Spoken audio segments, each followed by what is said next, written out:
और आपने देखा होगा पिछले 10 दिन के भीतर बहुत सारे मुस्लिम लीडर पार्टी भी ज्वाइन किए और बड़े बड़े पार्टी के वो लीडर भी वापस आने वाले हैं। पार्टियां कांग्रेस हो, बीजेपी हो, आम आदमी पार्टी हो, चाहे समाजवादी पार्टी हो, ये तमाम जितनी पार्टियां हैं वो लगी रहती हैं कि अनुसूचित जाति के लोग किसी भी तरह नेतृत्व में ना आए। और मुझे तो लग रहा है 80 में से कहीं 70-75 ना आ जाए, मैं तो 85 कह रहा हूँ, कहीं 70 से ऊपर ना चली जाए, 75 तक का आंकड़ा ना छू लें। बीएसपी की तरफ सब देख रहे हैं। बहुजन का वोट चंद्रशेखर को नहीं मिलेगा और लोकसभा चुनाव में तो 0/0 जाएगा, उसको कुछ मिलने वाला नहीं है। और आपके सोशल मीडिया पे कई वीडियो वायरल हो रहे हैं जिसमें दावा किया जा रहा है कि ये जो है बसपा की लहर आने वाली है, लेकिन कहीं ना कहीं लोग इसे हास्यास्पद ले रहे हैं क्योंकि एक सीट 12% वोट, 11% वोट।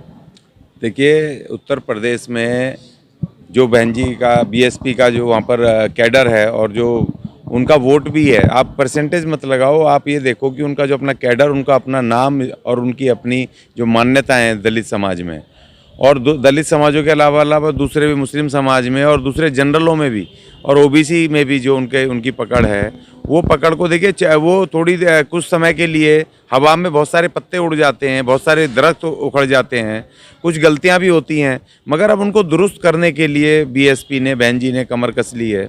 और आपने देखा होगा पिछले 10 दिन के भीतर बहुत सारे मुस्लिम लीडर पार्टी भी ज्वाइन किए और बड़े बड़े पार्टी के वो लीडर भी वापस आने वाले हैं। ये सब चर्चाएं चल रही हैं। बहन जी खुद अब सड़कों पे आ गई है, अभी छोटे निकाय चुनाव के लिए, जबकि कभी सीरियस नहीं लेती थी बीएसपी छोटे निकाय चुनावों को। कल पहली बार ऐसा हुआ कि बहन जी ने स्वयं आकर के पूरे तमाम जो ब्लॉकों के जो अध्यक्ष हैं, लोग हैं, उनसे कोऑर्डिनेट करके उनको कह दिया है कि जो भी कैंडिडेट चुने जाएंगे उनकी एक लिस्ट वहाँ भेजी जाएगी।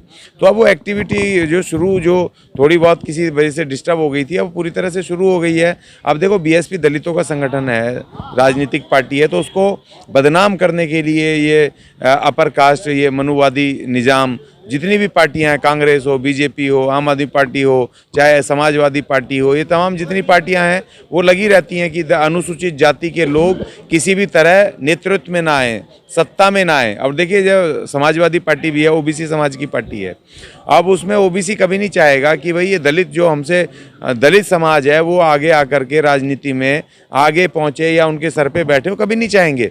क्योंकि हम जो दलित हैं, अवर्ण हैं, हम वर्ण व्यवस्था से बाहर हैं, हमें वर्ण व्यवस्था में भी जगह नहीं है, हम अनटचेबल्स हैं।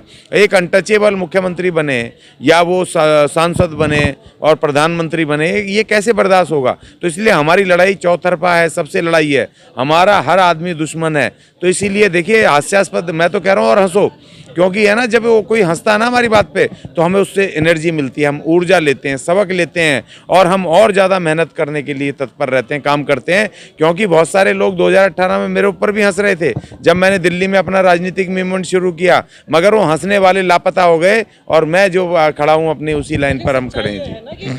कोर वोट से थोड़ी ना चुनाव जीता जाता है। नहीं, तो उसके लिए देखो, अभी से प्लानिंग बता दें कि आपको पार्टी प्लानिंग कर रही है, कुछ कर रही है, वो प्लानिंग अभी से थोड़ी सार्वजनिक की जाती है। उनकी लीडरशिप लगी हुई है, क्योंकि पहले ही मुख्यमंत्री बने ना हम, पहले सोशल इंजीनियरिंग का नारा दे करके सर्वजन हिताय सर्वजन सुखाय का नारा दिया और उस समय उन्होंने सत्ता हासिल करी। अब जो नए परिवेश में देखिए, राजनीति पल पल बदलती है, नए नए समीकरण चेंज होते हैं, नई नई चुनौतियाँ आती हैं। अब देखिए, अब जो नई चुनौती, जो अभी ये चुनौती है, हिंदूवादी चुनौती, इससे निपटने के लिए वहाँ किस तरह की रणनीति तैयार होगी, वो आने वाले समय में आपको पता चल जाएगी। लेकिन एक ऐसा गठबंधन यूपी में हुआ है जिसकी खूब चर्चा हो रही है, खतौली उसकी बात करें, खतौली सीट की जी, जहाँ पर सीएम योगी ने रैली की, संजीव बलियान, केशव प्रसाद मौर्य वहाँ बैठे हुए थे जी, फिर भी आरएलडी, चंद्रशेखर और सपा की गठबंधन ने जिता दिया और मायावती ने वहाँ अपना कैंडिडेट भी नहीं उतारा। देखिए, वो उपचुनाव में उतारते ही नहीं है, कभी नहीं उतारते हैं बीएसपी। और दूसरी बात, जो खतौली है वो जाट बहुल इलाका है पश्चिमी उत्तर प्रदेश का, और वहाँ पे आरएलडी का अपने आप में पहले से वोट था, और उसके बाद फिर जब वोट जुड़ गया यादवों का, ये वो डबल वोट हो गया, और थोड़ा बहुत वो 200-300 वोट पड़ा होगा, वो अनुसूचित जाति का भी पड़ गया चंद्रशेखर के उसमें, कि 200-300-400 वोट ही पड़ा होगा।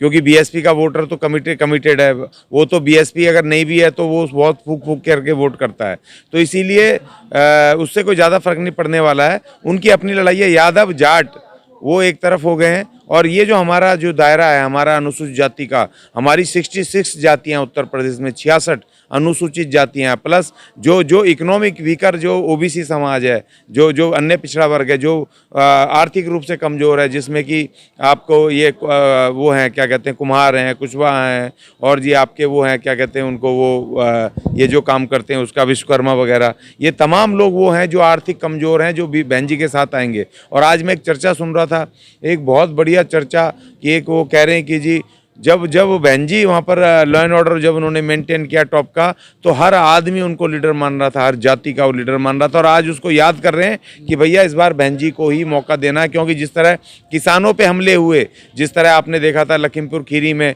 वो गाड़ी ने वो मस्त हो करके वो सत्ता के नशे में होम मिनिस्टर के बेटे ने कैसे उनको किसानों को रौंद डाला था। अब किसान भी मन बनाए बैठे हैं, जो जो जो जो खेत मजदूर या जो भूमिहीन किसान है, जो कमज़ोर किसान है, छोटी मोटी खेती किसान है, वो सब ने मन बना लिया कि अब की बार बहन जी बीएसपी को मौका देना है। और मुझे तो लग रहा है 80 में से कहीं 70-75 ना आ जाए, मैं तो 85 कह रहा हूँ, कहीं 70 से ऊपर ना चली जाएं, 75 तक का आंकड़ा ना छू लें। बीएसपी की तरफ सब देख रहे हैं, क्योंकि एसपी में भी जब कहते हैं एसपी का भी वो आती है तो उसमें भी थोड़ा गुंडा एलिमेंट्स एक्टिव हो जाते हैं।